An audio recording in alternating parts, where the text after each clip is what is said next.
Welcome back, everybody. Origen is currently one game away from Worlds 2015, and they are convening there backstage, looking what they're going to do in that possible final game for them versus the Unicorns of Love. Let's look at Game 2 before we step into a possible decider here, because it was a different story. I feel like a lot of the good things we saw coming out of the Unicorns of Love, they weren't able to do in Game 2. Why was that? Oh, there were so many reasons. So many reasons in this game. First of all, picks and bans phase.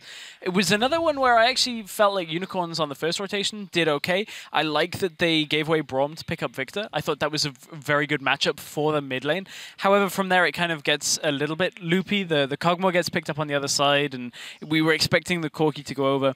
The Gnar pick was the one that we were thinking, you know, it's not a bad pick, but there was so much better options available in our minds. All right, definitely. So this is a point like we were talking about during the picks and bans. And when I saw the picks in the draft, I said, go Fizz, go Fizz, go Fizz, go Vichikechi. And even Shox did a wonderful joke about that. I will not tell until... The Vizichachi, yeah. We actually made it before because we were looking at when did he play it before. It wasn't in summer, though, Vizichachi, but he did play it in spring. And Fizz in the postseason was 100% pick and ban until this game. And he also was 9-0 and undefeated, so it could have definitely worked. Other things that were quite interesting to me is you give the Victor over once again, and you could say, well, that might be a problem if you're a mid laner, you know it, he's not going to pick the Azir, or he didn't go for the Azir from Xpeke's side at that time. But I think it illustrates the way these teams like to play, because even with a solo kill on the Kog'Maw, and you know the Power of Evil can get fed, it just doesn't work for the way the Unicorns play. They don't have enough to back it up in the end. Right, and Peke knows that he can just take a champion like Kog'Maw, sit back, farm, and doesn't have to be the carry for his team. Whereas on the other side, Power of Evil has to carry. You heard it right at the beginning of, at the end of Game 1, where he was talking about, you know, let me carry on this, let me carry this game. He's going to need like a bag of holding to carry this, because he just can't get himself far enough ahead to actually let the Unicorns win the game. Vardax is falling behind. Chachi in this game never got into it either. Right, and two things about that. First, could come back to the Fizz pick. Not only Fizz is 9-0 and had never been defeated currently, the Gauntlet, but also Fizz is a counter to Elise. That's why it's really good, because Elise, whenever she wants to gank, she will try to hit the Cocoon. And Elise, Fizz, whenever he's getting scared about the gank, he will like just keep his E, his trick, trickster, something like that. Playful tricks. Playful tricks, and he will just keep it, and then everything will be fine. So the first gank of Amazing was on this Gnar and got a kill. Secondly, about the mid lane, when TSM versus Cloud9, first game of the NLCS, Victor versus Kog'Maw, Bjergsen and Victor, 100 and maybe 20 CS ahead of Kog'Maw, just managed to snowball the game. Power of Evil in the same game managed to get a kill, managed to get a little bit of, not in creeps, but maybe in terms of experience, but nothing happened. So mostly, like, Power of Evil tries to do things, but there is like maybe a bit stuck because of his jungle support. Synergy to go even deeper. Yeah, and speaking of the support, the one saving grace could have been the engage from the Annie. The problem was, could never get close enough to flash Tibbers. There was always the vision control from Origen, and when there wasn't quite the control, Kog'Maw's sitting in a bush, and as Annie runs forward, takes one ultimate, and for Peke it's child's play, because he just takes half the health of Annie, can't flash Tibbers, can never get the engage, and from there Unicorns just had no options left. Yeah. Definitely. Maybe it's all planned, reverse sweep. I mean, it's been going around in the gauntlets, who knows? Maybe. I mean, you look at yesterday's NA games, and the first two you said the Cloud9 were completely out of it. So stranger things have happened. Stranger things have happened, but for now, though, it is match point for Origen looking towards Worlds, and we asked you guys at home, thinking who you think is ready for the international stage, and at Greedy Raven tweeted Origen, of course. They're the best at adapting their picks and bans and can keep their heads when they lose. Picks and bans, we saw in Game 5, they had a really good pick and ban phase yesterday versus Roccat, and they did adapt, if that's the way you want to see it. But definitely the fact of we saw Amazing being so exhausted and tired yesterday after the series. They had to bounce back from a roller coaster, really, in that Fnatic game, then go back into the Gauntlet. That must be a really good strength for them going into the international games. Yeah, absolutely. And we all know, like, Peke, Soaz, they are like immense player, basically. But just what I wanted to point is that it's a really cool story for Origen, really beautiful story. Like, they just came in January, creates Origen, then decide to go, okay, we go from the bottom and we go from Challenger. Then Challenger series, they just end up first. They go auto qualification, then they go into LCS, then they go into second into the playoff, lose against Fnatic 3-2. And then after comes back, plays again against Rocket, 3-2 against Rocket, and now against Unicorn. So in a certain way, this is a beautiful story, and I would love Origen to go through these worlds. And actually, I will take the word from Peke, but maybe they deserved it. Maybe they deserve it, but then they will have to close it out right here and right now in Game 3 or in Game 5. That would also be cool. With the teams ready, we're going to hand things back over to the casters for that Game 3. Thank you very much, Sharks, and the rest of the analyst desk. Guys, be sure to stick with us as we wrap up here in Berlin, because when we are through, the North American LCS will take over for their final world qualifying match between Team Liquid and the Janitors, Cloud9, who like to specialize in reverse sweeping their opponents. Unicorns of Love would like to channel some of High's strats and shot calling, because if they don't reverse sweep, they're not going to Worlds. I think we need some Kha'Zix. We need some Mumu. Some Shyvana, some cheese, sprinkle it up. Some Chaos style. The thing is here, so the conversation we had on the analyst desk, and we also talked about here with the pick and ban phase for Unicorns of Love, it's not bad comps they're running. I mean, the compositions are good. The problem is when it comes to getting, well, that's one problem. Fairly weak early game we saw in the last one, and then when it comes to having that one specific pick that would just do so well, they tend to not play it. Yeah. Fizz is a good example in the last game. We haven't seen it from Chachi. We know the Victor is going to be the pick for Power Vivo, and that's really been the problem for Unicorns all playoff long. The pick and ban phase, the champion pools are just not good enough. I think it has been a problem all season long. And at the start of the season, you can excuse that. Okay, maybe you don't play this champion, that's fine. But when you're on a patch as long as you are today, 5.14, you know you're going to go into Worlds. That is not an excuse. You can't arrive at the World Finals and say, yeah, you know, Fizz, champion's really hard, couple of buttons, I can't really play it, or Kalista doesn't really work for us, or hyper carries, what are they? We only play around 2 lanes. It's simply not good enough, and you can fault the Unicorns for that. Well, the question is it because they don't feel like they can play the champions? I don't think so, because they have some good players here with good mechanics. I think more it's the mindset you have of how you want to play League of Legends, what kind of compositions you want to run, which seems to be different compared to all the other teams playing the meta right now, and it just puts you in a disadvantage unless you're so good at playing these specific picks that it will bend the game too. Yeah. Then basically you create the meta somehow. But now we have so many other regions doing basically the opposite, and they do it for a reason. Well, we'll have to discuss this a little further if we get to a 3-0 from Origen towards Unicorns of Love in what could be the last European game on 5/14. Lulu, Kalista, Braum is banned away from Unicorns of Love. We see Victor taken off the table from PoE. Pekka says, I don't want to get killed by that anymore. And first pick, Pirate problems. And this is the one pick for Visit Chachi in top lane where we don't say, okay, he's just on a tank. Now he's on a carry. He's going to build full damage. He had one game on it against H2K. Yeah. He got a lot of kills, but we didn't get to see much from him when it came to his barrel mechanics. We need to see if he can beat Soaz. Fizz is open. Yep. The pick Soaz took into Huni and killed him multiple times. Yeah, Soaz will actually be happy with this because this means he doesn't have to steal the Maokai away. A champion he hasn't played all season except twice now. Obviously doesn't seem to really want to play Maokai all that much. Yeah. He can get the Fizz into this matchup.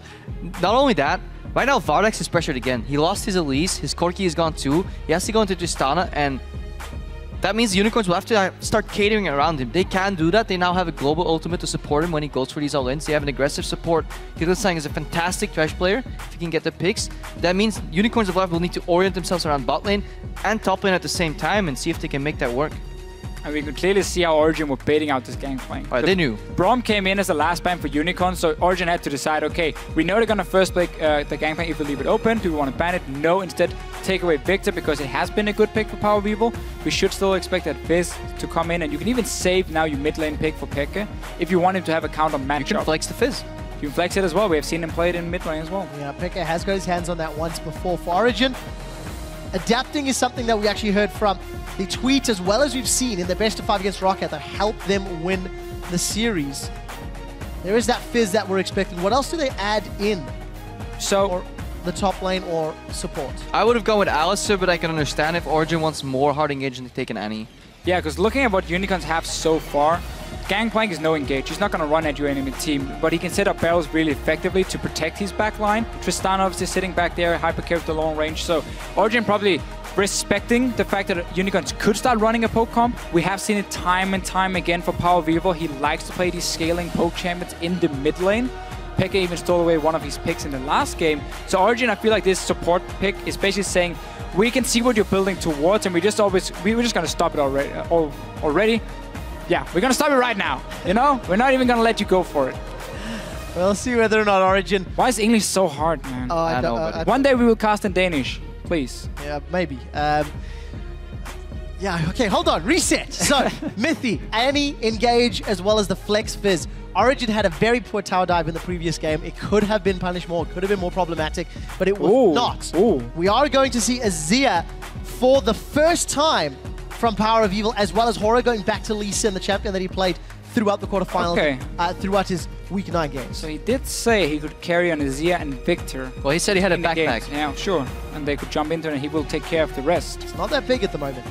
Well, I mean, he's been doing his job. He was 7-0 game 1. He got a kill solo where did it lead game him 2. I mean, how much do you want him to do? 10-0.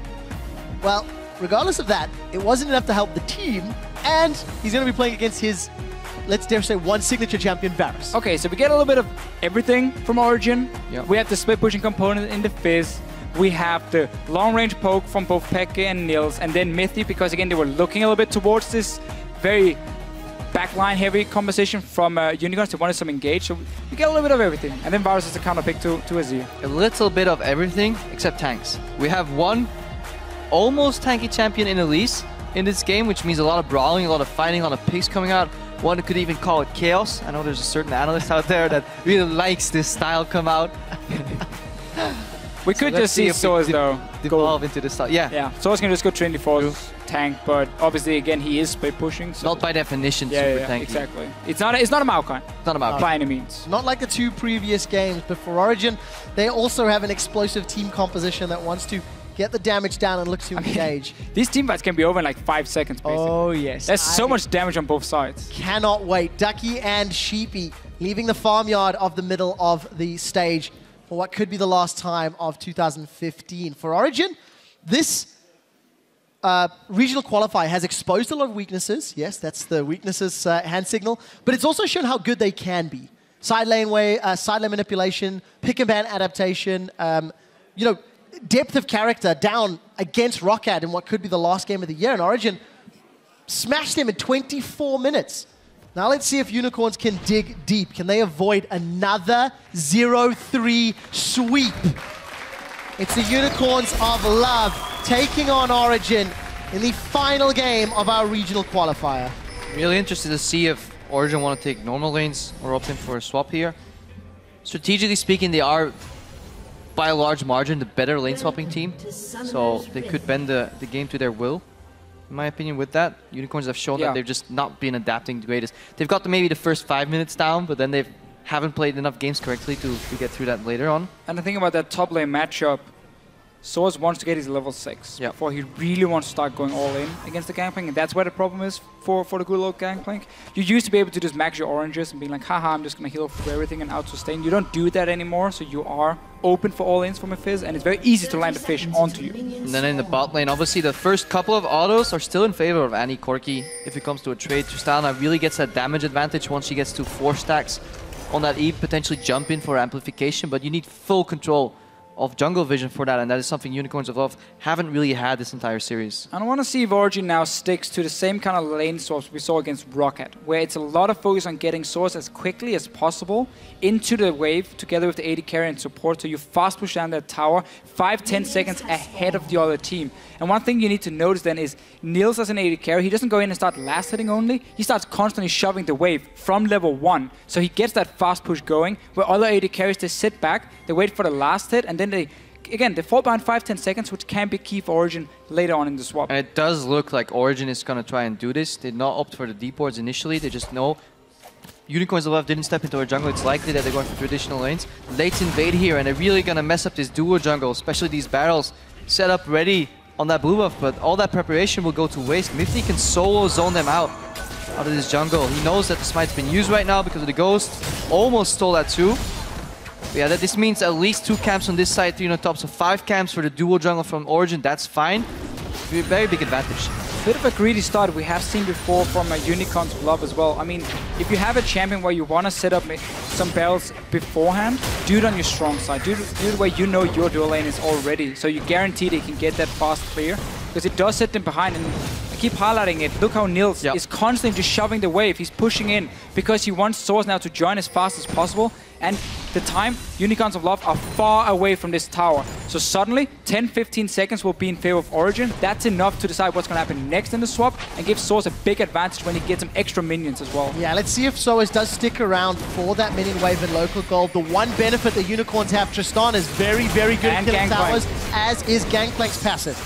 Now I want to see what Chachi does once this wave bounces. Yesterday, we saw Steve initiate the freeze and then realize that he would get zoned off. Whereas Soaz, when he knows somebody's going to zone him off a freeze, he will just quickly push the wave backwards when the enemy lanes is approaching. Let's see if Chachi watched that series and learn. And again, that's the thing about being fast in the swap, because once you start the freeze, it's at the tower here when it dies. So you're very far away from your own turret. If 2 guys goes down to support an AD carry, which Origen will always do with both Mythy and Niels, they will zone you off the farm. So you basically either have to leave the lane or you have to try and fast push it out, but then suddenly you have a lane where you won't get any farm the next few minutes and you have to swap to the other side. Interesting adaptation. They gave the gold of the tower fully to Vardax.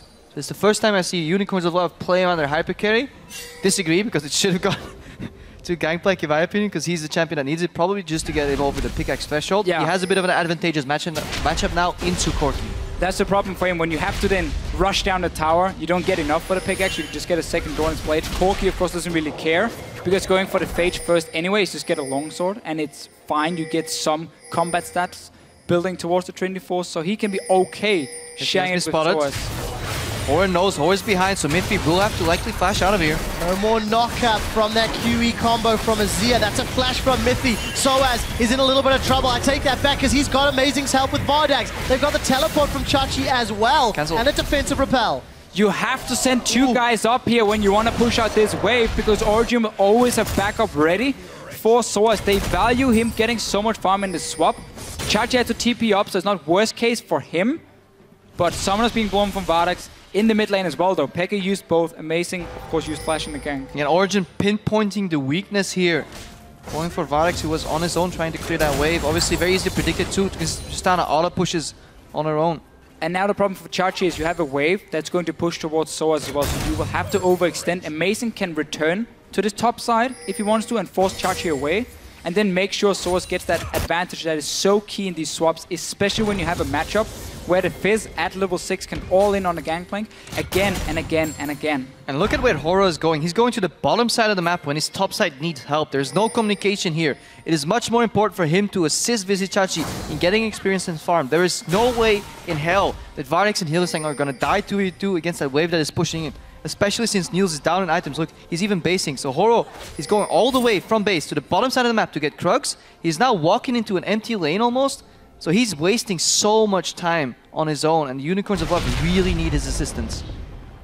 Inefficient pathing from Horo. We did see Amazing at least put a little pressure on Chachi before deciding to pick up his first itemization. Niels has also swapped, so he's going to be heading up to the top lane with Mythy.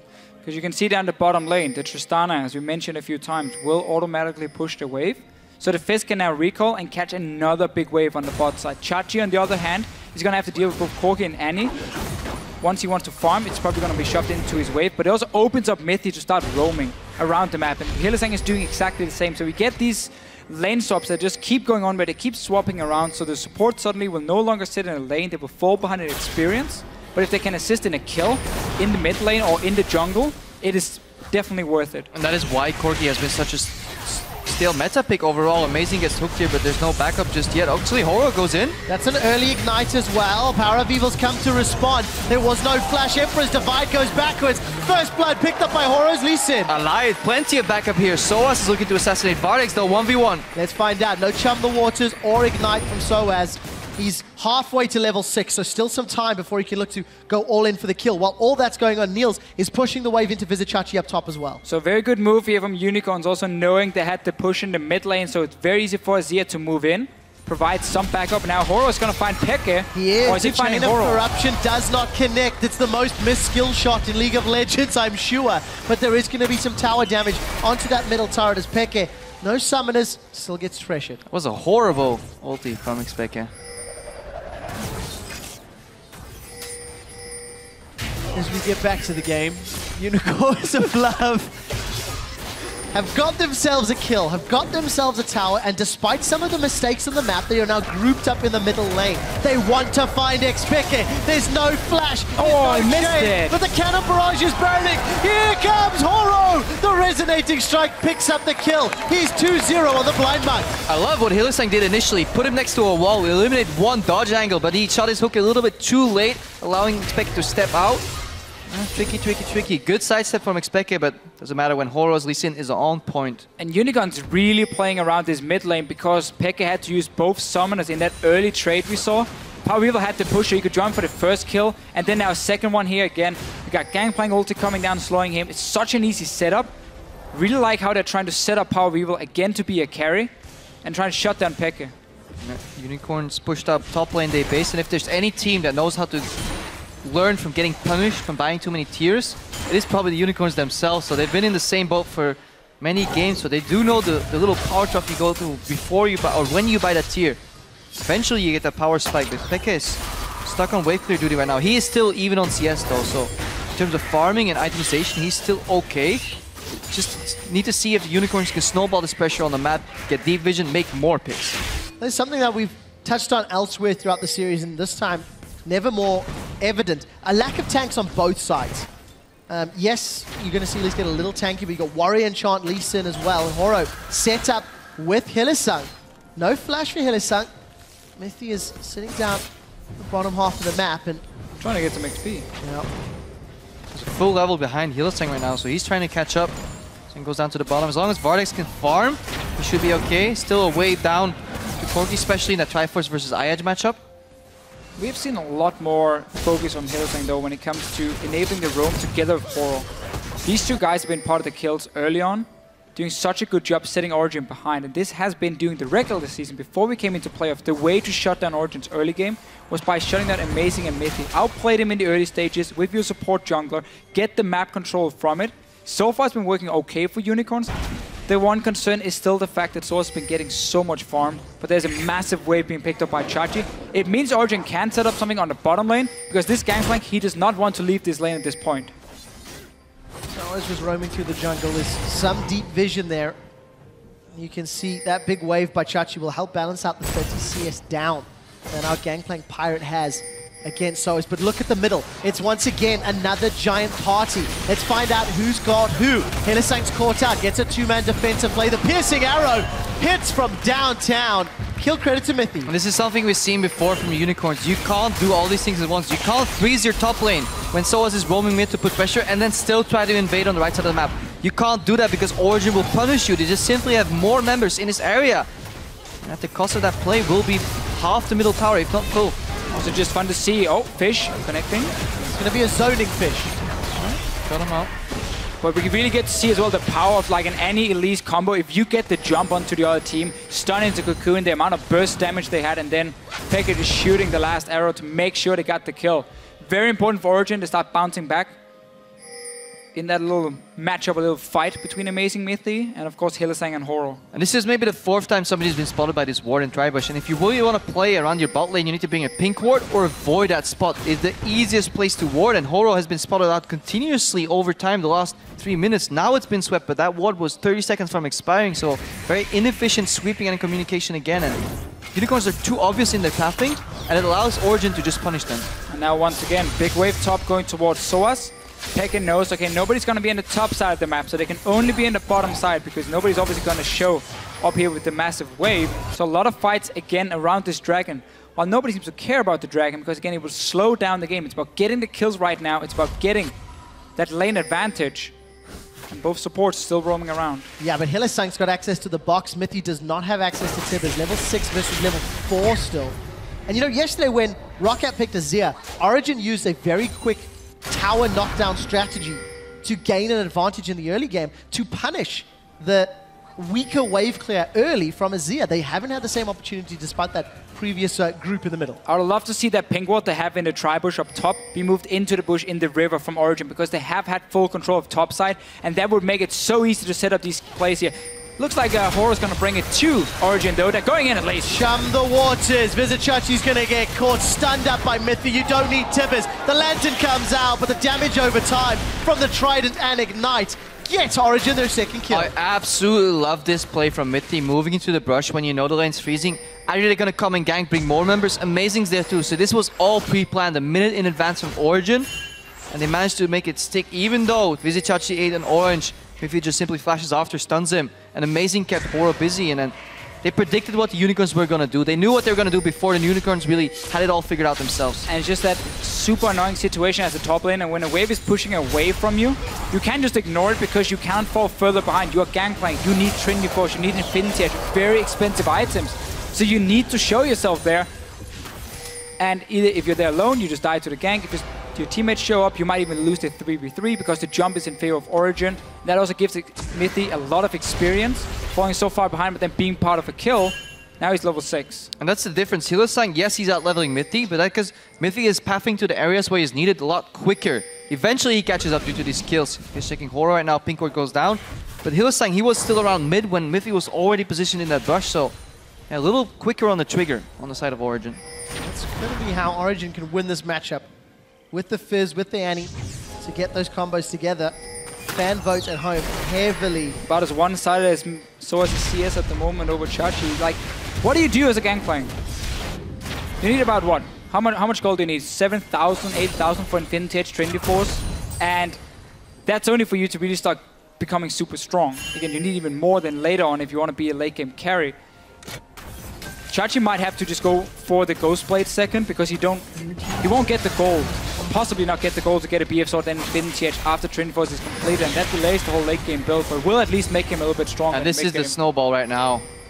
Gangplank is slowly pushing out bot wave, but that leaves the rest of the map 5 against 4, especially 5 against 3 if top lane is pushing out slowly as well. Amazing now gets hooked, but he should be fine. There should be enough backup to zone them out. Power Reveal is still dealing with that wave.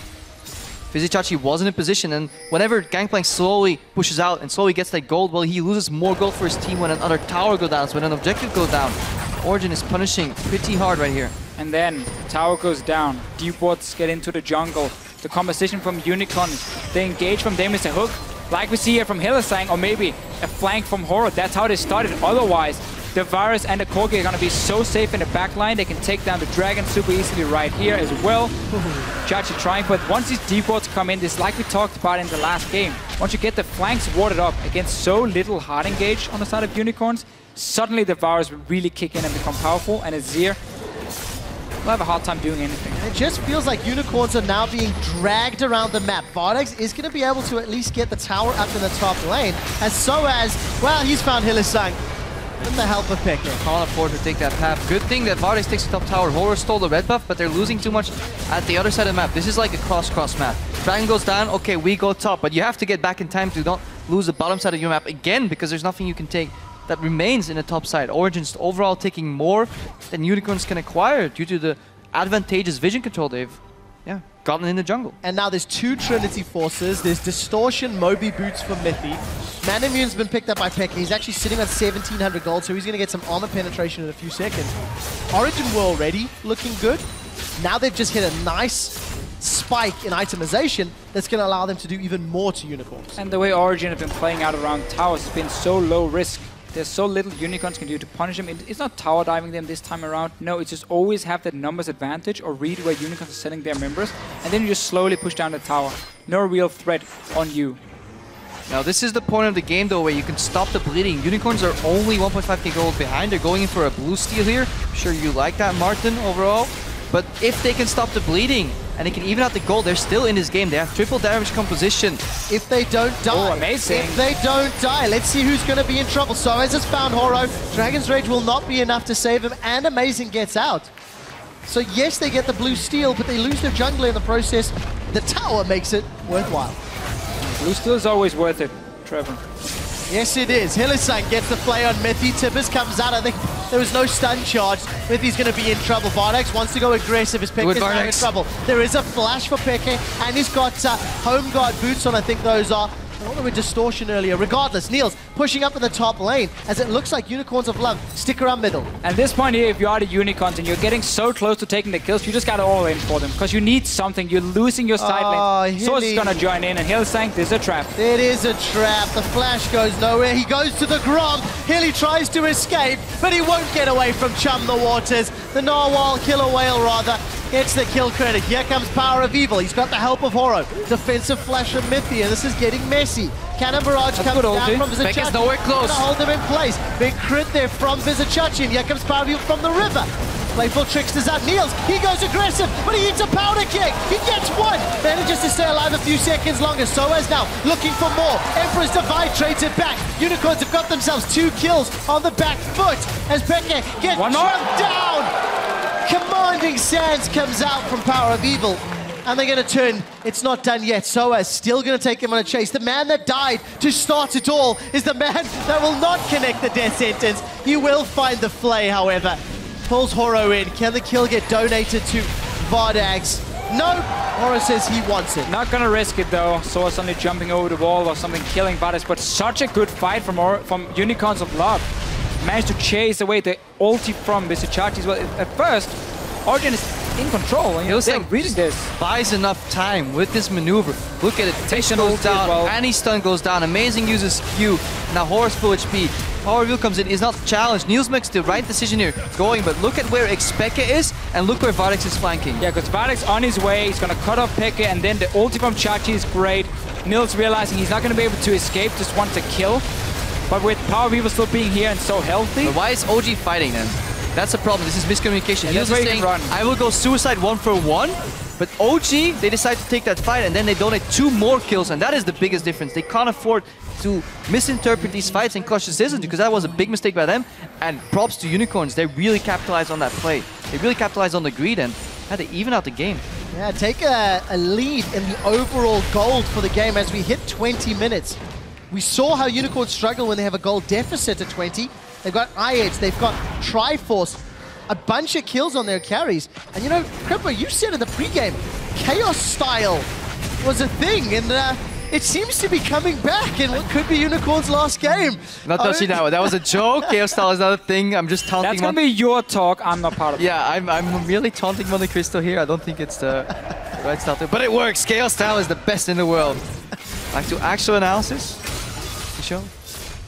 Not really sure why Unicorns were sending 4 guys to the bottom side. Now Hillesang is walking straight into Soaz. Soaz is going to be chunking him down. Playful's up, even though he gets caught by the death sentence. Won't be enough for the kill. Why did the Chaos comes down? It just looked so good for Unicorns after that fight where they punished Origen. Suddenly 4 guys walk down to the bottom side. Origen takes a free top tower, and now this.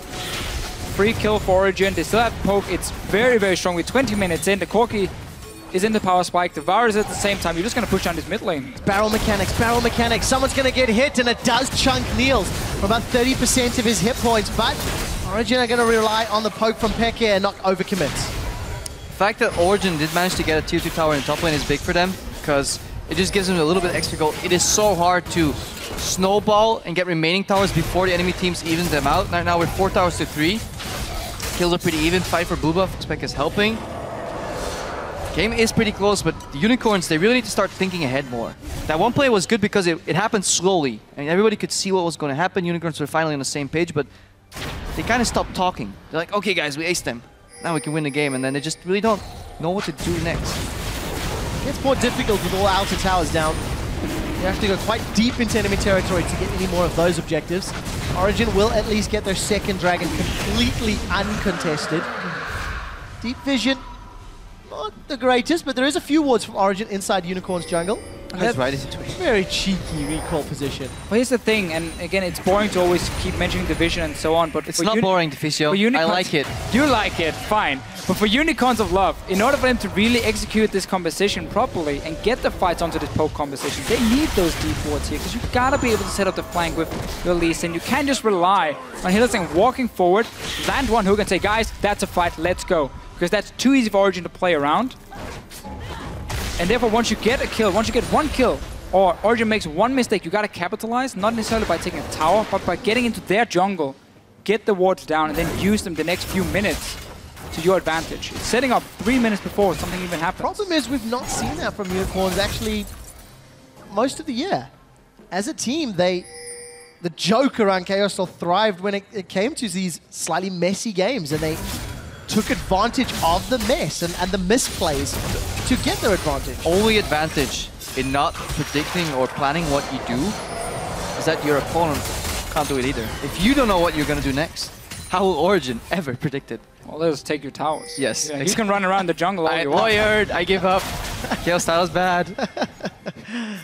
Well, as it stands, Unicorns and Origen are on even footing. There's one tower extra for Origen, but it's Unicorns on the offensive. They've grouped up middle with that Sun Disc as backup. And you cannot just push against the Varus. He's going to wave clear so easily, even Nils can join. So now, down the bottom lane, someone needs to deal with Soaz, who's pushing in. He's going to go for his Nash's Tooth second item build once again. So he really wants to be able to shove down these towers. But it makes him very, very, very squishy for fights. And every time Vizicsacsi groups for some of these plays that the Unicorns are setting up, he loses 1 or 2 waves on the side lane. And 1 or 2 waves isn't much, but over time that accumulates and just stalls or launches Soaz even further ahead to the point where Chachi can't even deal with it anymore. And that's when the Unicorns get in trouble, if Origen can abuse the split push to their advantage. And you get the problem as well, when you can't start the fight, the poke will land at some point. You might see 10 skill shots getting missed, but then number 11 will hit. And once you start slowly getting chunked, you will have to go back to base suddenly. And that opens up for Origen then to move away from the tower in towards the river and start setting up for Dragon or Baron. And now you got to deal with face checking into poke, into anti-tippers, into ulti from a Varus. No tippers. Okay, no tippers. That tipper's not the greatest from Mathies slightly. Well, it was the point. He had to face check in. The thing is, there is one ward on Baron in the pit that Origen haven't found, and they assumed it was complete darkness. Therefore, they assumed Horo would face check further. Thank you, observers. That lone ward will buy enough time for Unicorns to, get the Oscar. Just act as if, oh guys, we don't see what's going on in Baron. We have to face check and then juke out every time somebody tries to punish you. Entire time that this vision game has been played out in the top half of the map, Soaz is only now leaving the bottom lane. He kept shoving it in, waiting for Chachi to show and playing it safe. He's not even recalling, actually. Got teleports available, so Origen relatively committed to their numbers in the top half and seeing how long Soaz can maintain control in the bottom lane. Soaz is just lulling Vizicsacsi into a false sense of security. Chachi knows he has to be careful on certain rushes, but once he gets pushed farther... Why is Horo down here? Trying to make a pick. Maybe get some vision out so Vizicsacsi can at least push out far enough. He's not dropping any wards though, not a team player. But and then suddenly Baron. This ward is still there. It's gonna expire obviously just in a few more seconds, and Origen's gonna see it, so they realize... They don't even see it. Oh, they don't even get to see it. Getting removed. Teleport's traded though. Soaz did TP in for that play. Chachi cancelled his. Maybe not actually if he arrived. We'll watch those cooldowns in a little bit. And Chachi right now is giving up on the Infinity Edge second item dream for Gangplank, and Vadax, he's giving up on his life. Well, he's down. Soaz is going to find him the tick. More than enough and an easy kill for Soaz. So again, we get to see their tanky route from the Gangplank, which is just not very effective. I mean, it loses a lot of your carry potential, but again, he's so far behind. That is where I like to see Ghostblade second coming in though, if you are that far behind. It's going to delay the Baron a few more seconds, and there's no real tankiness on the side of Origen, so they don't want to take this kill. Aura's going to ride the Lantern to safety, but they've chunked out the jungler. And this is what happens when Unicorns don't have that ward. So that is what Origen was expecting to happen.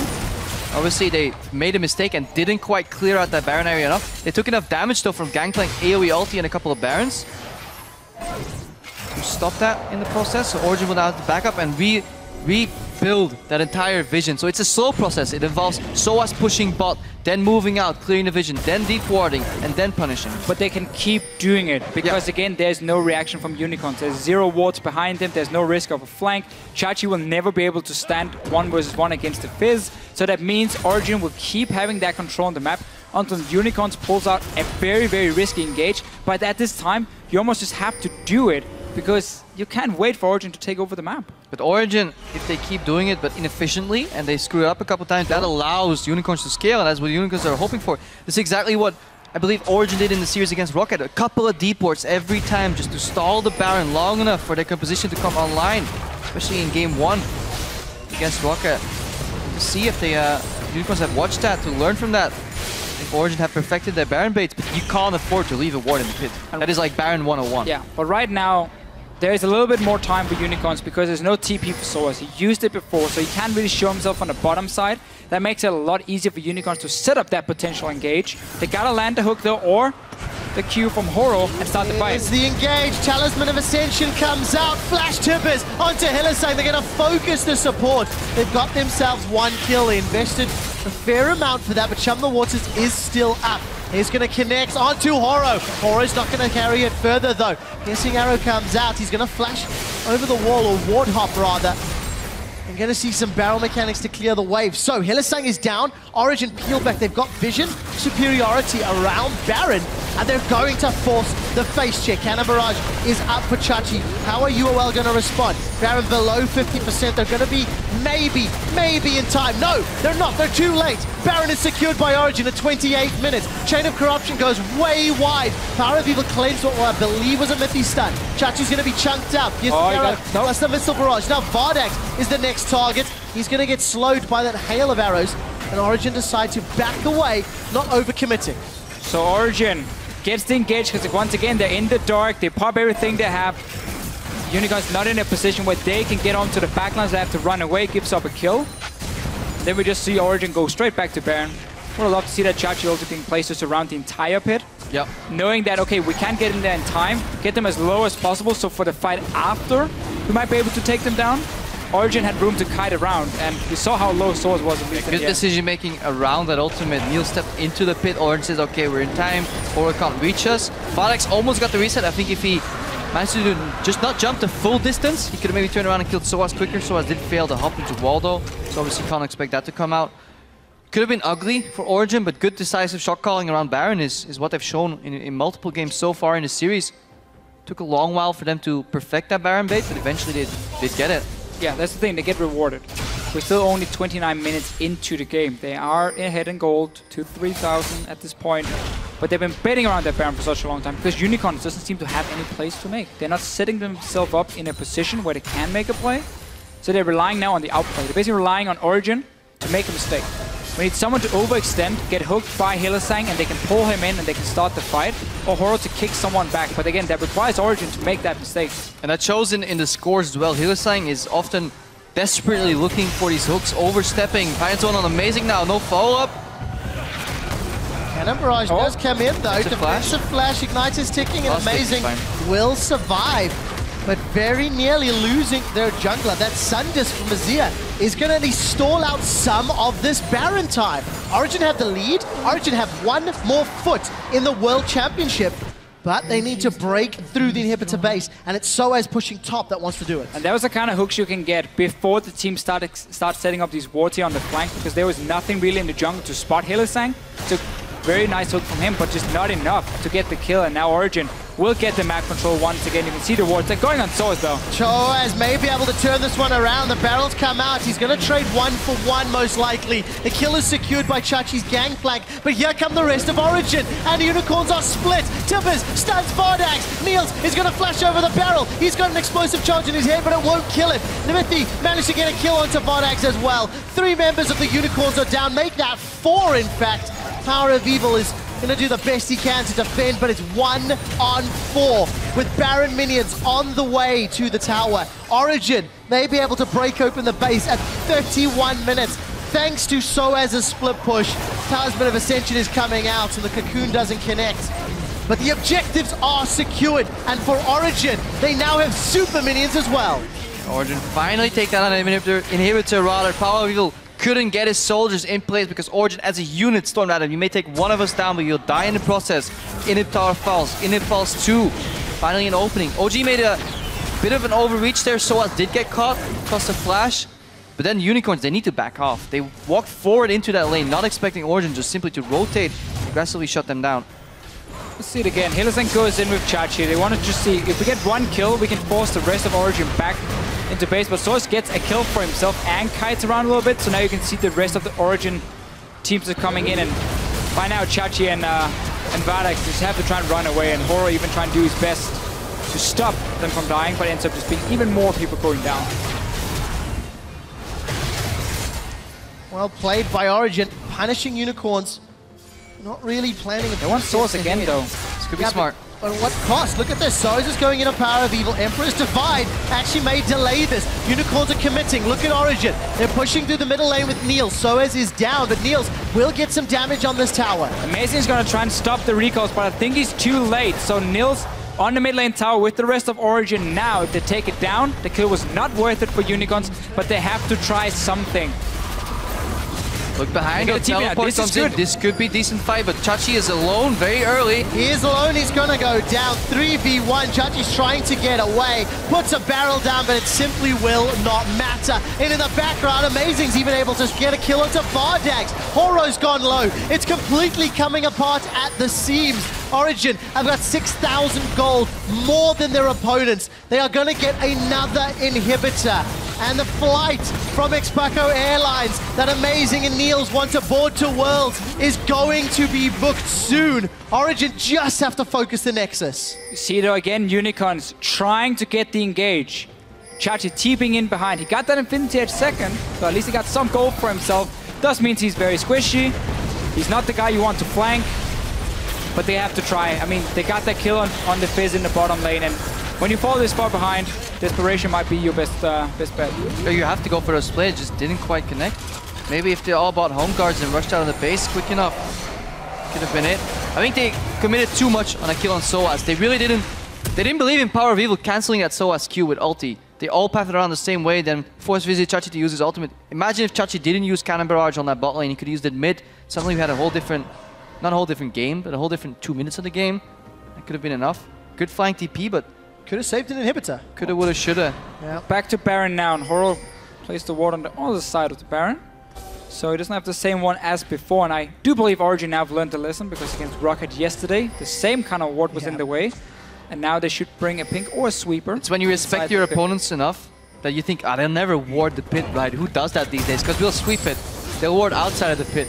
And then you mind game them by being, well, not so not so smart and actually warding the pit. Beautiful. 34 minutes. We do see that Infinity Edge finally completed for Chachi.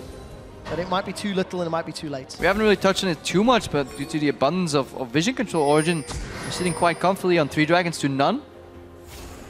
Oh yeah, Dragon is in the game. Dragon's in the game. I mean, if all else fails, just occasionally casually walk by that pit, because I don't think Unicorns of Love have even seen what the Dragon looks like this game. As long as you don't sacrifice anything for it. Yeah. So right now it's easy peasy, take the Dragon. Except for the fact that you have to keep up the Baron area. So I don't 100% agree with Origen walking towards it. And I can see they decided to say as well, oh, we don't need all 4 guys. I think yeah, they can solo it, so that's okay. But now Source needs to be a little bit careful, because they're very split up on the map. I think it's fine going for Dragon unless you sacrifice a Scuttle Crab. It's fine if you give one guy for it. And you can always kill wards, but you can't get rid of that Scuttle Crab. That's going to be a pesky nuisance for at least like 90 seconds, so...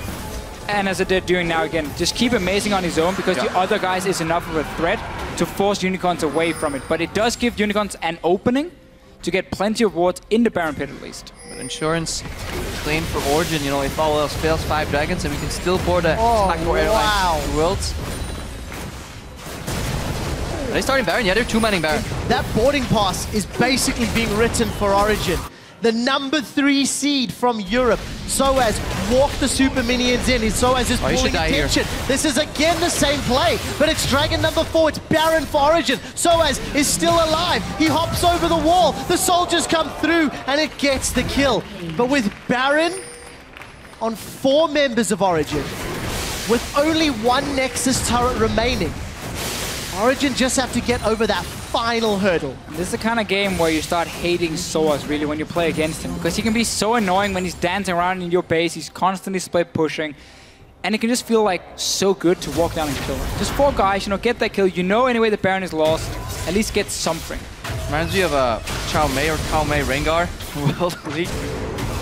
Just can't get rid of him, he's always in your base, and by the time you kill him, they take something else somewhere on the map. I know, it's always these top laners, man. McNoon did the same. I actually feel the Unicorns probably hated Soaz earlier. He stole away their Maokai pick. But as it stands, pick it. Crushed dreams, broken hearts, and the gets. Yep. As well as the rest of Origen, they are now grouped up. The top lane inhibitor has respawned. It does slow him down though. Soaz still has the path. He doesn't really want to go for the aggressive teleport. Origen, slow and steady, wins the race. Slow and steady eventually destroys the base.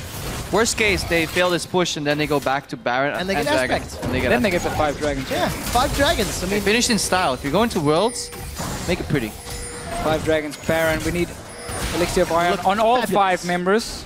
And then you wait for the Ziggs proc so you look gold when the photo comes, the Nexus. I like that. We'll have to wait a long time because there's no Zeke's Harbinger for Mythy yet, but I'm willing. I'm willing to commit to that for it stands. Origen are not.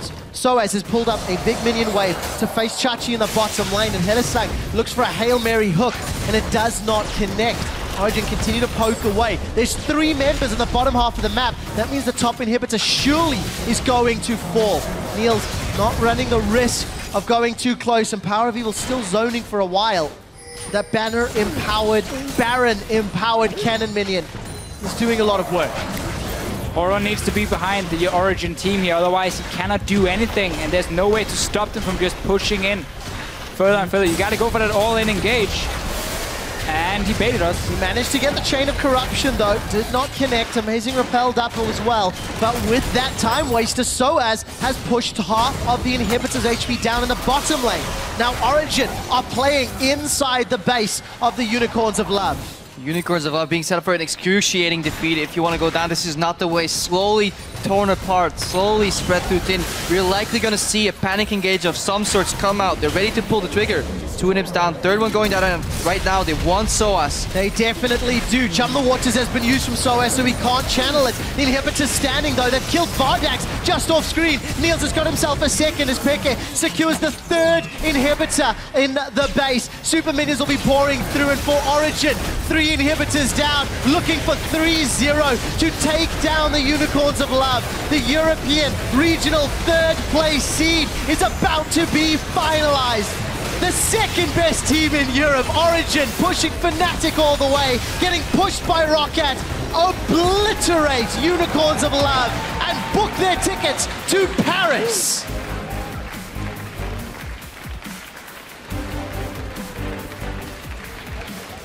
This has to be the least excited I'm going to World Celebration I've ever seen in my life. Like, yay! The amount of pressure on Origen still coming into the gauntlet. You were so close. They could only lose. They could, yeah, basically. This is not a win for them. This is just a continuation of games. If they have lost anything, they would have lost. Everyone talked about how they deserved to go to Worlds after they showed up against Fnatic, and now they get it. 3-0. Game 1 was a close one. We saw Unicorns with some good plays, some good engages, catching out Origen a few times. This game here as well, while it was even in gold, it never felt like Unicorns took the next step in trying, okay, how are we now going to close the game? How are we now going to push this advantage? And Origen felt like they were in control basically the entire time. What have we learned from Origen then, from watching them against Roccat go through the trials and trepidations, and now against Unicorns? I feel their highs, their ceiling is very good. They have the capability to perform well, but they've demonstrated a lot of mistakes and weaknesses over the last 8 games. I think overall they play poke compositions well. Soaz knows how to play 4-1s, especially carry top laners. He has unlocked, hey, I too can play Maokai, something we always have a question mark, you know, can he play tanks? Yes, he can, clearly. Can he? Will he? Will he is the question, but can he? But overall, they've also shown some weaknesses. And whether it's due to individual play or just the way the team is set up, we can't deny the fact that Expected got ganked a lot and died in the process. Whether that's a team issue or just a little bit carelessness from Expected, that might be a potential weakness going to Worlds. Yeah, it's a little bit surprising because coming into the summer split, Origen won a lot of games by just being better individually than some of the other teams. They would just stomp them in the laning phase almost and just roll over them. Except Expected, who then was farming to like 240 CS with Vladimir. That was kind of the joke when he said, okay, these guys are playing 4v5, you know, this is why I pay them, this is why I'm the boss. Sure. And it worked. But then, now when we see some of the plays they're pulling off where it is the correct play to make, they fail the execution. You know, they miss a skill shot here and there, or they go in too early in the time. How dare they? Or whatever it is. That is their, I mean, that's why we got to see them get back to where the mechanical play really is spot on from them. It still is. I mean, we see some fantastic players on this team, but that's where we see some mistakes. Because I feel like macro-wise, strategy, they have some very good calls they're making. They're good at using the minion waves. They're good at using the side lanes, and vision control as well between Mythy and of course, Amazing is almost spot on right now. We just got to see them be able to execute the plays a little bit better, and then, of course, avoid getting these early deaths in the mid lane. Something we do have to compliment them for, they have never been out-picked or out-drafted in the sense that they can't play a champion. They mastered all 3 flex picks. This series, Shen didn't really come to the table, but they've shown Soaz can play it if he wants to. Probably doesn't seem to me like Soaz, I love Shen. but Mythic can Love play is it a strong too. word, but he has played it twice, in fact. So they master the flex pick. Shen, Lulu, etc. And Fizz, for example, they can play Kalista. Niels can handle himself in a hyper carry competition. Sure. So they have a depth of strategy, and that's what you need at least going to Worlds. And I want to mention Niels as well. This is his rookie split. This is the first time that he's played on the big stage. He's shown absolutely zero cares for his opponent or for his situation. He always delivers. Always. There are very few times you can look at him the split and go, that was a monumental mistake. And that's fantastic. Okay. For the rest of the players on the stage, they all have Worlds experience. They all have a wealth of experience. But as a team, also, they're rookie split. And they're making it to Worlds. Yes, it's the 3rd seed. It's the most difficult seed you can get. Yeah. With NA 3rd seed and international wildcards. So you're going to be paired with very difficult teams in your groups. And that's definitely going to be something that Origen have 1 month to look at, 1 month to prepare, and plan how they're going to play around. But we see how important being able to adapt between games is, especially for Origen, because now it had so many extra games here in playoffs and the Gauntlet. We keep seeing small changes in the pick and ban phase. Mythic came out yesterday and said, okay, we had bad priority on certain picks. It got fixed towards the last game when they first picked the Braum, and it worked really well for them.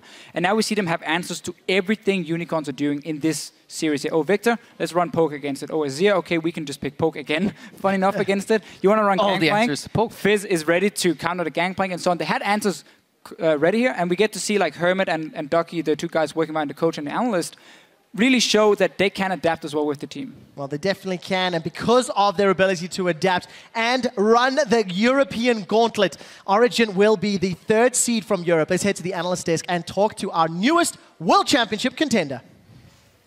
Thank you so much, guys. Well, first off, congratulations to Amazing, Expeke, and Niels. You guys made it, and although a lot of people thought that you guys would end up on top here on the Gauntlet, it has proven to be an extremely stressful situation. I got to go to you first, Peke, as the leader of the team and the founder, of course. Talk to me through the stressful situation of coming from almost beating Fnatic to having to do this all over. Well, it's a tough situation because we prepare a lot for Fnatic, kinda, and then we had to prepare three best of 5 pretty much. Well, 2 best of 5 for 1 weekend. Rocket especially was a tough team because we didn't know anything about them at all for 1 month. And it's like, we lost the last 2 games against them. So you kind of think about that and you're like, we don't know what they play. We don't know what they have been doing. And our last games were losses. So it's kind of, you feel a bit the pressure, but at the same time, we just prepare the same way we did before. Feel a bit the pressure. Amazing. How was it going up against Rocket? And what is it about Rocket that made it go all the way to 5 games? And as Peke said already, was not so good for you guys in the regular season. Rocket is really good at punishing mistakes, and we like to do mistakes once in a while. So, you know, it's like a team that is really tough to beat because they will basically try to hold the game to like 40-50 minutes. You know, when they have the late comes scaling in. So if you screw up in the early game, mid game, you'll fall behind against them and you won't come back. So, as Pick already said, our preparation wasn't as good because our pick bans were kind of shady in the first 3 games. So, it's just something about them that just makes maybe me tilt, Mythic tilt, whatever it is, you know. But I guess we fixed it. As one of the younger players to the LCS, Niels, obviously the Gauntlet format is very different from Best of Ones. How was that change for you, you know, as we said, one of the rookie of the split? I mean, I don't do that much of pick and bans, you know. I just play. So it's just like you play 3 Best of Ones or 4 Best of Ones or 5 Best of Ones. It's not like that much difference for me in terms of being a rookie or not. It's just like more games, you know. And I don't do that much pick and bans. I do a little bit of strategy, but yeah, it's not really me who do those pick and bans, adaptations, all this kind of stuff. So it doesn't really affect me in any way. That is best of 5, but it's a better format than best of 1 for sure.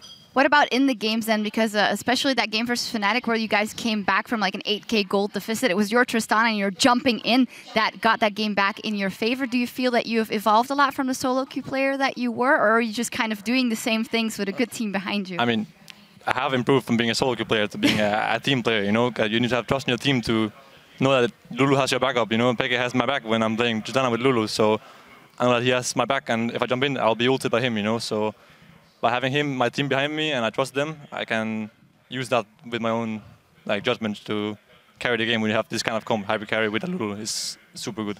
It is super good. All in all, you guys, you're happy, but you don't seem absolutely ecstatic. Is that because of the roller coaster? Everything has been amazing. Yesterday, we saw you on cam. You seemed a little bit done after that series. You seemed quite exhausted. Is that why you guys are not as happy now? Do you think you've deserved this all wrong?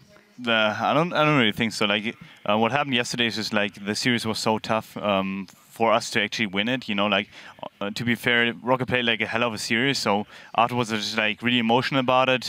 Couldn't really like focus anymore, and just like had to let some steam go.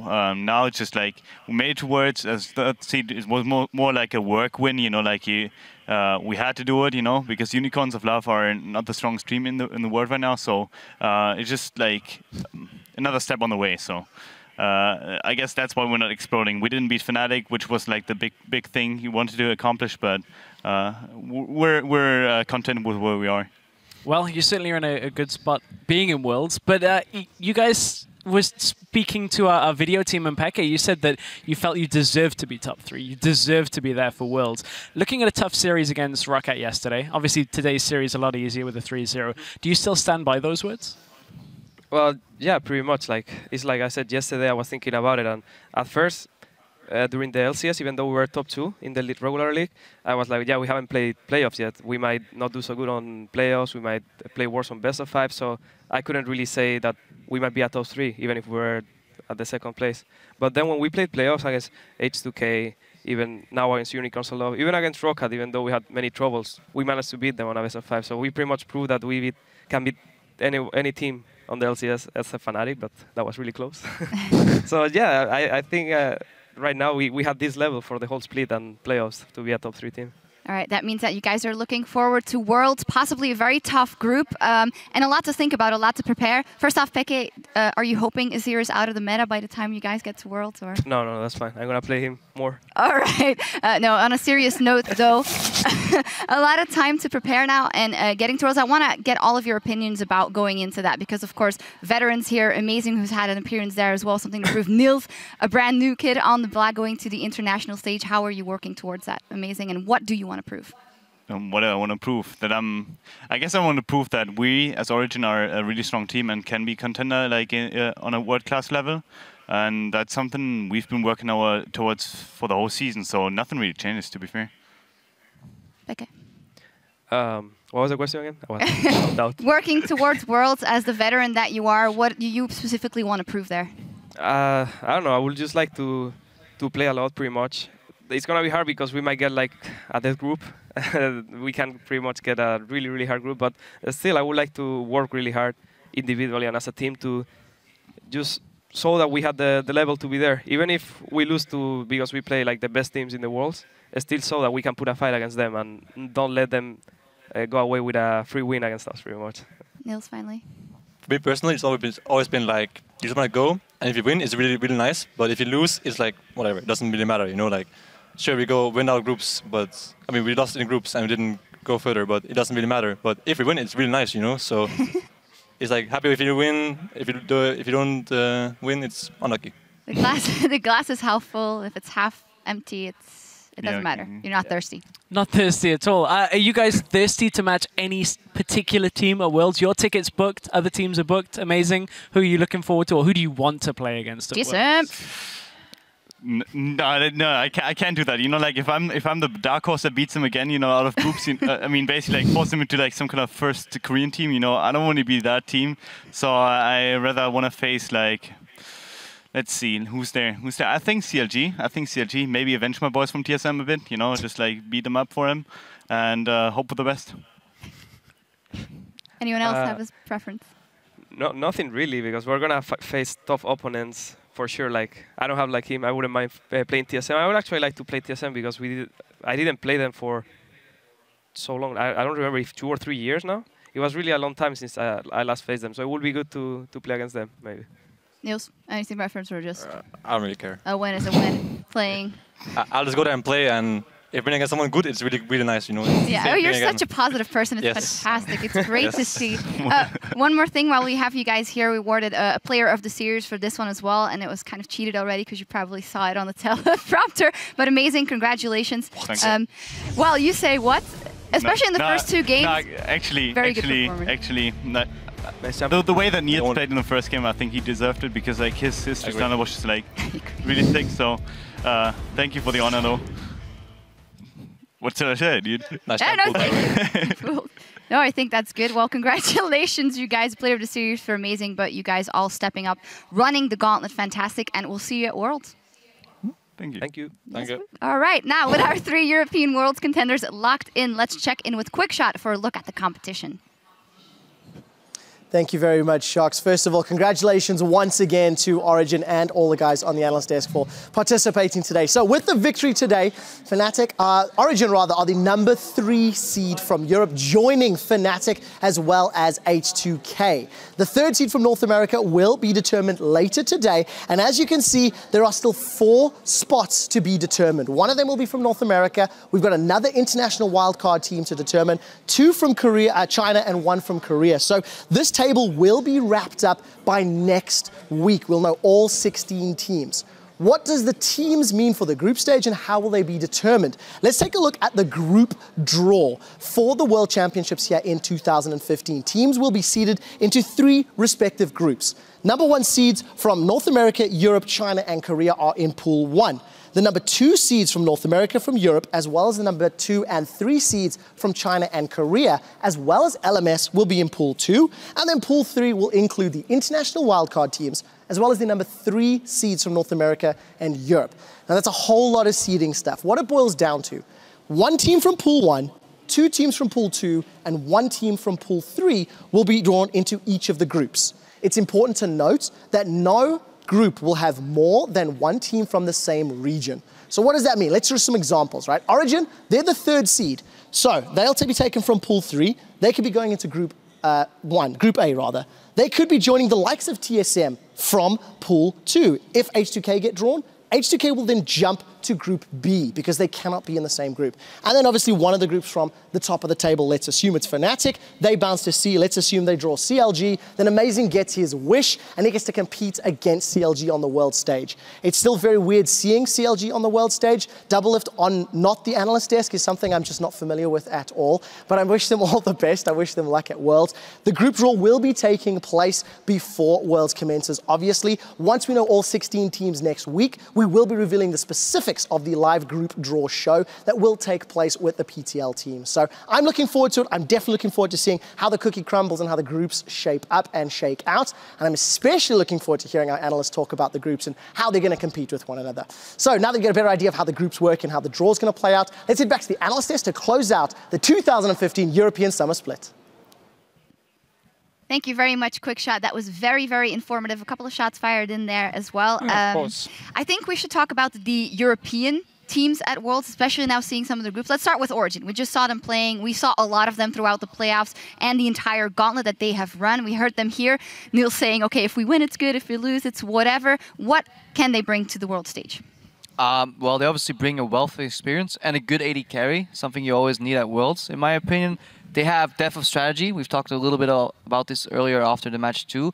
But they're bringing a couple of weaknesses. They have time to fix it, but when they get challenged the way they did like against Rocket and in some parts of these games, that will get completely torn apart against one of the better Eastern teams at Worlds. Yeah, and they have that last seed as well coming in. So rough. You can get like LGG, SKT, Coup Tigers coming in, whatever it is. I mean, we don't even know the remaining teams from China, but all of them will be insanely difficult to play against, especially because Origen, if you do make a mistake in the early game at Worlds, you will get punished so hard. And that's something they need to fix, but at the same time, you got some time now. You can be very happy with your performance so far in Europe. And as you said, they have the players who's been on that stage before, which does mean a lot.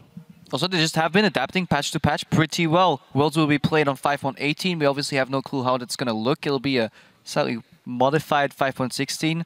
A lot of modifications need to be made still, but Origen have shown that they can adapt from patch to patch, and they've mastered 5.14 overall so far. So far, so good. Yeah, this is really important, actually. Like, the new patch, it brings us so much new things, you know, like even more the Kaiser AD carry. We see Reckless spamming it. Niels also playing it in solo queue. So maybe, who knows, Origen will beat SKT with more the Kaiser AD carry.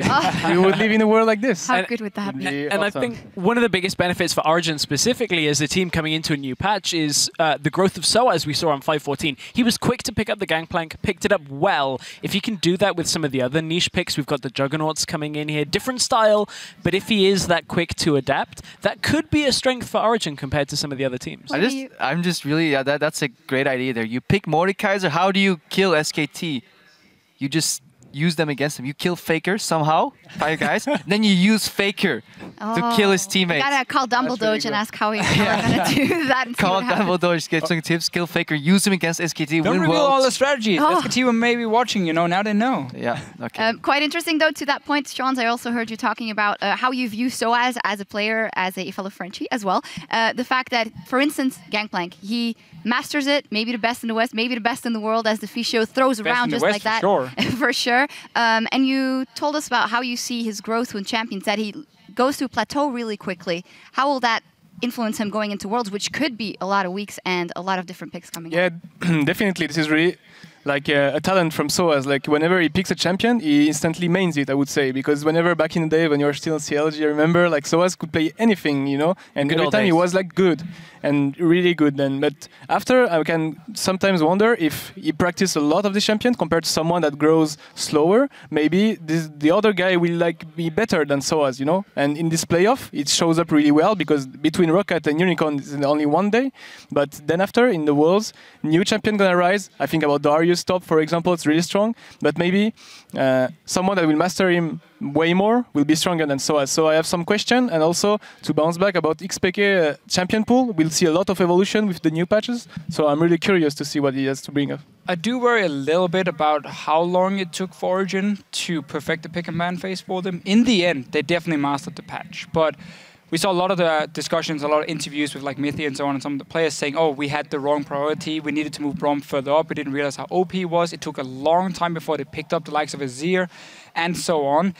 That kind of things can happen because you need to be able to play at the maximum level at the start of the Worlds. Because it's group stage, you got only a few games to get out of groups, you know? Yep. So you don't have that time to always adapt in between. They need to be a little bit better than at finding the right patch or finding the right pick, at the right time. Especially if you look at the timing for Worlds, it sounds very far away, right? So you have plenty of weeks to prepare, but the meta is still evolving, and most importantly, the meta will evolve in the dark. These teams, they will go off the grid. There are no more tournaments until Worlds starts. Some of these teams might go to Korea, may not, may get scrims with the better teams, but obviously the best teams in the world gotta hide as much information as they can. That means in that 1 week that you have where you arrive in Europe, likely speaking, before the group stage, that's when you need to get rapid progression, learn very quickly, and that's where we might see where Origen dropped the ball, potentially or not, where they can adapt to the patch, learn from their few scrims, because that's what the teams are doing there. They're just feeling each other out. If they can take more information from you than from them, then they'll take your scrims. If they're only handing you information, they're not going to keep scrimming you, so you only have a couple of games to really learn what the teams are doing and adapt, because that's the interesting part about Worlds. All these metas collide, especially lane swaps, and one reigns supreme. We've seen this every Worlds. Yeah. Different regions play different styles, and all of a sudden, one reigns supreme, and by week 2 in the group stages, everyone is playing the exact same lane swap. Yeah, this will be awesome, and exactly is the point. Like when you are in scrims, like for example, one team, let's say you scrim SKT. SKT will show up with, I don't know, Jack Stop. So then after you lose against Jack Stop, then you will play Jack Stop. Then you will play with another team in scrim. So they will see that Jack Stop is strong, they will play Jack Stop. But then after SKT comes back, they find something to counter Jack. So then you play the counter of Jack, and everything's a circle until the point where it's Worlds. And when it's Worlds, then you have to be the most prepared compared to what you have seen in scrim. And this is where it might be funny. It's Worlds. Yeah, like you guys are saying. I'm not even saying it. Oh, you guys just said it. Okay, fine. Some of the changes that have been soon. We had that yesterday. You realize it. Some of the changes that have been made to the format, though, do make the whole scrimming for Worlds a little bit different than it has been before, because now you can't have 2 teams from the same region in the same group. They'll bounce across. That means the European teams can scrim each other, which means somebody's going to get scrim against Fnatic, potentially. And the number 1 seeded teams can't predict who they'll end up facing going out into the bracket stage. So it's not like Fnatic can just say, hey, we'll scrim SKT every week, because they may end up randomized against them. So I mean, it's a good start, though, if you get to scrim right, SKT of course, every week. Of course. Yeah, you know, then you'll take the quarterfinals right after. And yeah, they might be annoying, but remember, there will be changes. Like after the group stage, people figure out, okay, this pick didn't work, this pick didn't work. So even though it happened scrimming the same team for like 3 weeks, they will have to change and adapt leading into the quarterfinal. But really, just when it comes to the Worlds format, when it comes to the gauntlet playoffs, I mean, consistency is key. Because if when you now play 3 best out of 5s, or potentially 3 best out of 5s over these days here from Saturday to now, it's about how well you perform consistently. Because you can't always just go in and try and surprise the other team or try and like outsmart them. If you consistently are good enough to set yourself in situations where you outplay them, I know it sounds very buzzwordy, whatever, but that is how it is. I mean, same for Worlds. Analysis. There you go. Be consistent, you will win games. Win conditions. Identify them. It was really nice. Yesterday you coined lose conditions or loss conditions. I'm very familiar with lose conditions. That's why I just looked at that aspect. We keep talking about the Worlds format, and of course we're coming out of the OG game and the Gauntlet, so we're talking about OG. I almost feel like we don't talk about H2K all that much because we have Fnatic as one of, the front runners, and then we have OG coming in as a third seed. Let's talk a little bit about H2K because they've almost snuck through and they deserve their spot, but we can't really tell that much about them. Well, the seeds right now going into Worlds for people that don't know, it's Fnatic number 1, H2K 2, Origen 3. In my head, the ranking of the teams still is Fnatic 1, Origen 2nd, and H2K 3rd. So, debatable. Okay. Okay, let's start debating. There you go. I disagree. Okay. There you go. Okay, debate's over. All right, no, but I think H2K is pretty strong actually, and Origen like really in a rush at the moment. Maybe not the best BO5. Unicorns seem to be weak, to be honest, in this series, but they seem to be like in a rush. Even Rocket could have win actually, and I think to come back even more, the first game of the BO5 against Rocket from yesterday, I think changed the team that will go to Worlds. Because I think that if Rocket would have won this game, maybe they would have faced the Unicorn, and I think they potentially would have won. The game would have been different. But still, about H2K, I still think they are stronger than Origen because of the jungle support synergy. I kind of want to challenge that. I think so. I think H2K you will see. are better when they have learned one single way and they're going to play that way and they'll do it well. As soon as that second week of groups changes and they have to play a different way in a week, that's where we saw them struggle. The patch changed. Everybody else started lane swapping better and H2K fell behind. They didn't adapt to how people found counters to the their lane style. swap. And then at the same time, looking at the semifinal where Origen played H2K, I feel like it was because Mithy and Amazing were better than Lulix and Kazing together that Origen won the matchup. So unless Lulix and Kazing can really find that synergy leading up to Worlds or leading into Worlds, I think Origen will be the stronger team. But then again, that's if they play each other. So now they got to be able to again play against all these other teams here, and they can also expose a lot of these weaknesses we see from both teams. I just think H2K as a team has had issues adapting. When Cinderhulk came out, they had issues adapting. When they had these genius lane swaps, week 1 to, I believe, 4, they had the best lane swap in the entire LCS. We were praising them constantly because they were really moving out Oruwamne, getting him behind in CS, but using him to just dive towers everywhere. And then you have these games where H2K played SK Gaming. Lulix was walking in one by one. Kazing wasn't with him. They tried to dive. Obviously, SK knew this was coming. They just stood at their towers, zoned them off, and suddenly H2K fell apart. And this happened multiple times overall. They'll need to change their dependency on what's used for them and learn how to adapt on the fly. If they get better at that, then obviously they can do well at Worlds. H2K was the first team together with Fnatic to kind of perfect the dives after lane swaps, which has been the most effective way of kind of play. Like after lane swap is over, you get that numbers advantage where 4 guys go top and like kill the poor top lane who tries to get a little bit of farm. You dive him instantly, and it's very low risk play because you have set up the vision in advance. They were the first team together with Fnatic to really do that well in Europe. Problem is everyone else adapted it because, again, it was clearly the best style, so everyone else learned it. And then suddenly it wasn't as low risk, high reward anymore because now teams were ready for it. They would counter it or they would do exactly the same on the other side of the map.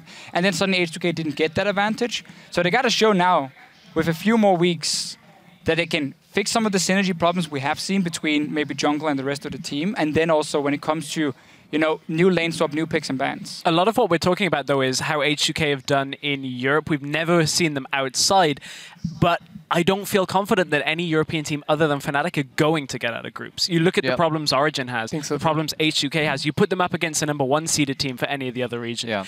And against a number 2 seeded China, Korea team, potentially even LMS. We always underestimate LMS teams. You forgot NA.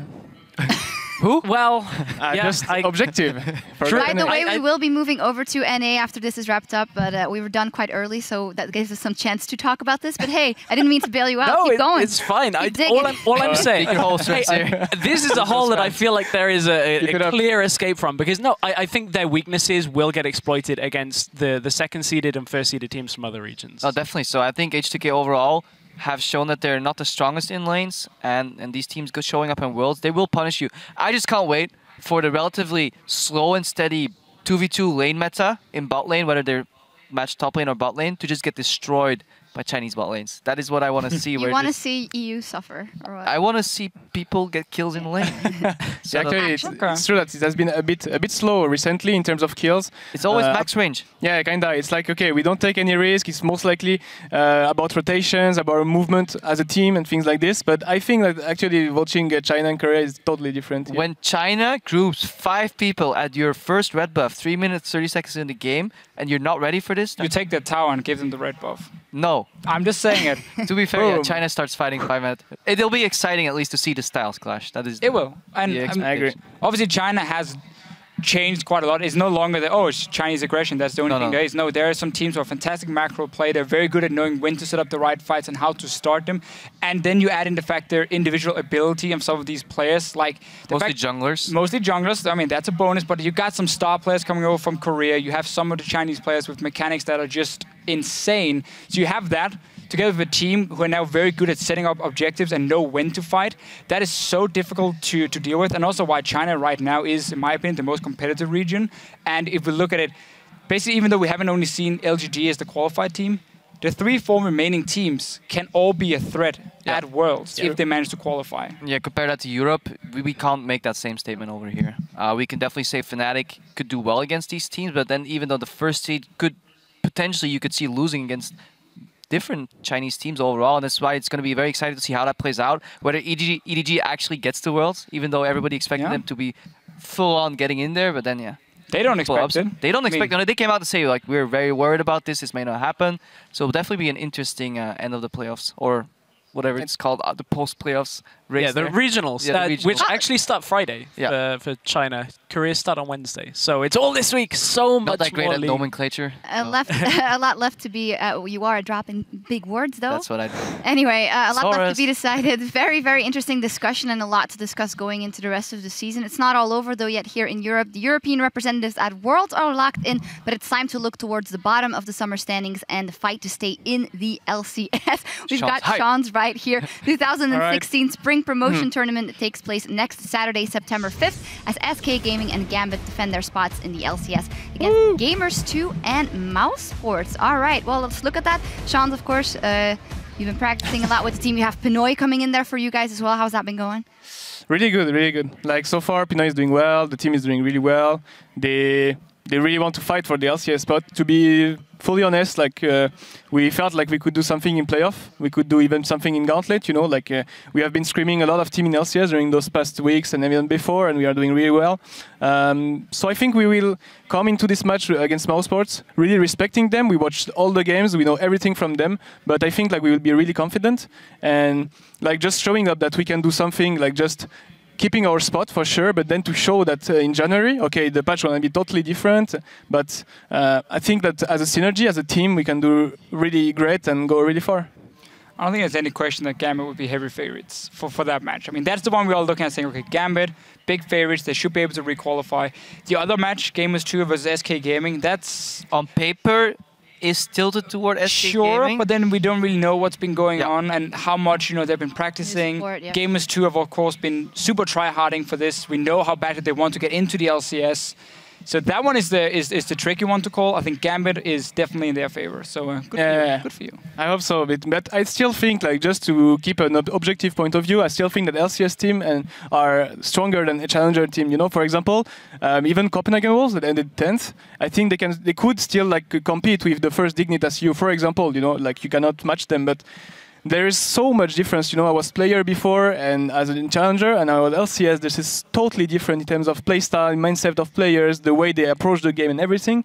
That I still think LCS team has always a little bit of lead before even, you know, like you see the players or anything coming up. Only one advice, just don't give them 5 dragons. Good advice. Spot on advice. I think that goes for a lot of teams, though, as well. Just avoid those 5 dragons, Good guys. advice. Anyway, our coverage of the promotion tournament and those matches begins at 2 p.m. Central European Time. That is 5 a.m. Pacific next Saturday. So get ready for a full day of games with a lot on the line. Until then, though, we need to sign off and hand things over to the North American LCS team for their final regional qualifier bout between Team Liquid and Cloud9. Thank you very much, Sean, for sitting in here and helping us with the analysis. Thank you guys all for watching, from myself and everyone here at the EU side of things. Thank you for joining us for the 2015 Regional Qualifier, and until next time, we'll see you in solo queue. And thank you, Shocks. Bye. You're welcome. Reverse sweep. Hey. Sweep hype. There was Shock.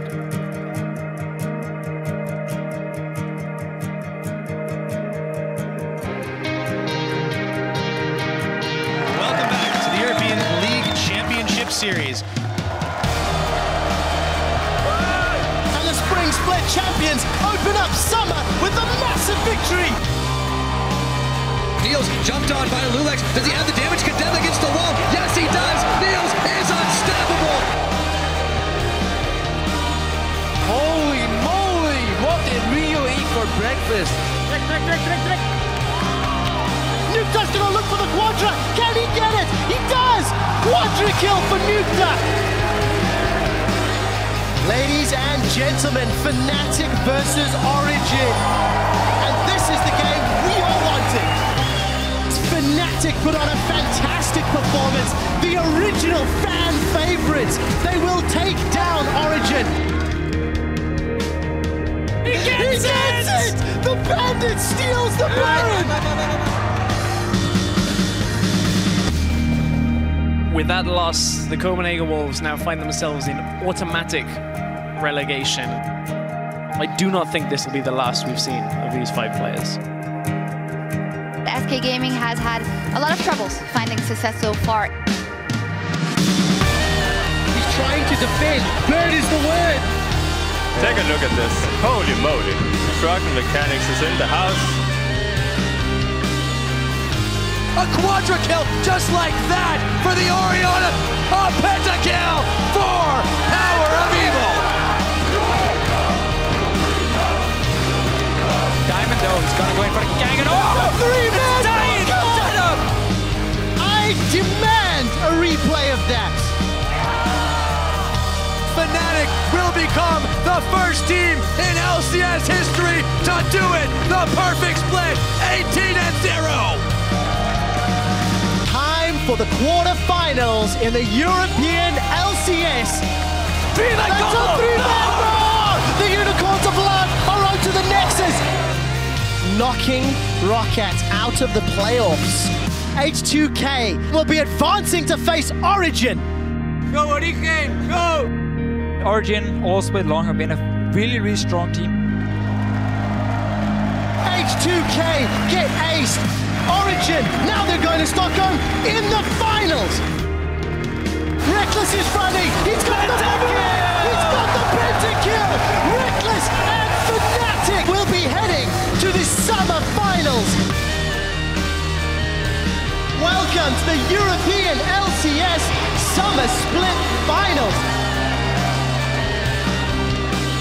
Jan is looking for Bartek and he's going to find him. That's going to be the quadra kill. H2K 3-0 the Unicorns. For the first time in 3 months, 12 weeks, 6 patches, one team added 1 loss to Fnatic's roster, and it's Origen.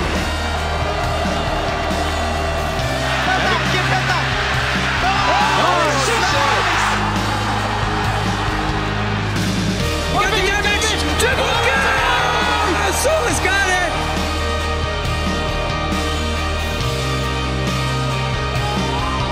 Game 5 in the Summer Split Finals, and we have a mini base race on our hands.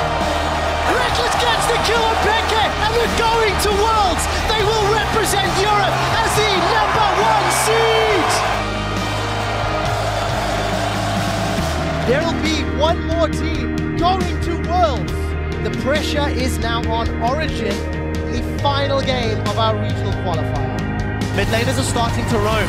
2 men get hit by the flame. Here comes Pekka. Empress Divine throws Horo into Neil's waiting hand.